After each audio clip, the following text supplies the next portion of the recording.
எனது அன்பு சொந்தத்திற்கும் அன்பு குழந்தைகளுக்கும் கமாண்டோ கே என்றவின் வணக்கம். தற்காலத்தில் எதற்கெடுத்தாலும் போராட்டம் போராட்டம் போராட்டம் என்று நடைபெற்றுக் கொண்டிருக்கின்றது. ஒரு காலத்தில், அதாவது சுதந்திரத்துக்காகவே பாடுபட்ட ஒரு காலத்தில் கூட போராட்டம் என்பது நடந்தது. ஆனால் அந்த போராட்டத்தில் தலைவர்களும் கலந்து கொண்டார்கள், மக்களும் கலந்து கொண்டார்கள். தலைவர்களுக்கும் அடிபட்டது, தலைவர்களும் சிறைக்கு சென்றார்கள், மக்களும் சிறைக்கு சென்றார்கள். அந்த இடத்தில் மக்களுக்காக பாதுகாப்பு அரணாக தலைவர்கள் இருந்தார்கள். ஆனால் தற்காலத்தில் நடக்கின்ற எந்த போராட்டத்திலும் தலைவர்கள் மக்களுக்கு உண்டான பாதுகாப்பு அரணாக இருப்பதில்லை. அவர்கள் பாதுகாப்பாக வருகின்றார்கள், பாதுகாப்பாக அழகாக சேஃப்டியாக சென்று விடுகின்றனர். அப்பொழுது அந்த போராட்டத்தில் கலந்து கொள்கின்ற அந்த மாணவர்களும் போராட்டத்தில் கலந்து கொள்கின்ற மக்களும் தான் அந்த இடத்தில் அடிபடுகின்றனர், பலமாக தாக்கப்படுகின்றனர். அந்த இடத்தில் அவர்களுடைய பாதுகாப்பிற்கு யார் என்று கேள்விக்குறியாகி உள்ளது. அவர்களுடைய உடைமைகளுக்கு யார் பாதுகாப்பு? அவர்களுடைய உயிருக்கு யார் பாதுகாப்பு? எதுவும் இல்லை.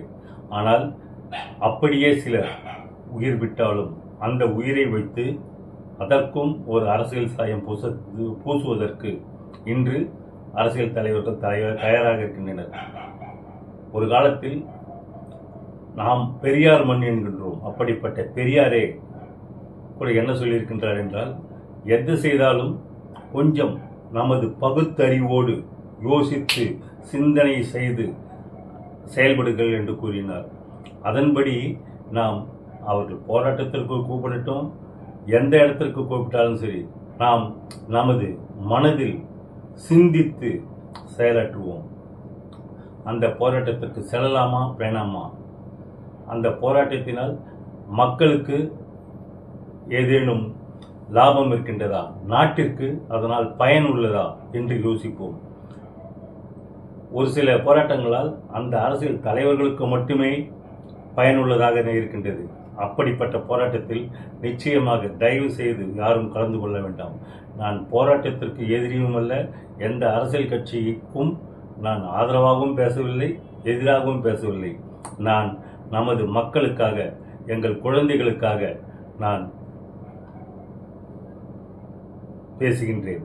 அந்த குழந்தைகள் எதிர்காலத்தில் நன்றாக வாழ வேண்டும் என்பதற்காக பேசுகின்றேன். ஒரு காலத்தில் மாணவர்களையும் போராட்டத்தில் ஈடுபடுத்துகின்றோம். அப்படிப்பட்ட மாணவர்களின் பெயர்கள் ஏதேனும் சிறைக்கு செல்லும் பொழுது, ஏதேனும் போராட்டத்தில் ஈடுபடும் போது ஒரு கலவரம் என்று ஏற்பட்டால் அந்த மாணவனின் எதிர்காலம் என்னாவது என்பதை யாரேனும் எந்த அரசியல் தலைவர்களும் யோசிப்பதில்லை. அந்த மாணவனுக்கு வேலைக்கு செல்வதற்கு கூட நிச்சயமாக பிரச்சனை தான், கேள்விக்குறிதான். அது பல மாணவர்கள் கண்டுள்ளனர். ஆனால் அதெல்லாம் மக்களுக்கு தெரியப்படுத்துவதில்லை. ஆகவே தயவு செய்து யோசிப்போம். இது கூட நான் பேசுவதெல்லாம் நம் நாடும் நம் மக்களும் என்றென்றும் தலைநிமிர்ந்து கம்பீரமாக வாழ வேண்டும் என்ற ஒரே காரணத்துக்காகத்தான் பேசுகின்றேன். நாம் அனைவரும் தலைநிமிர்ந்து கம்பீரமாக வாழ்வோம். ஜெய் ஹிந்த்.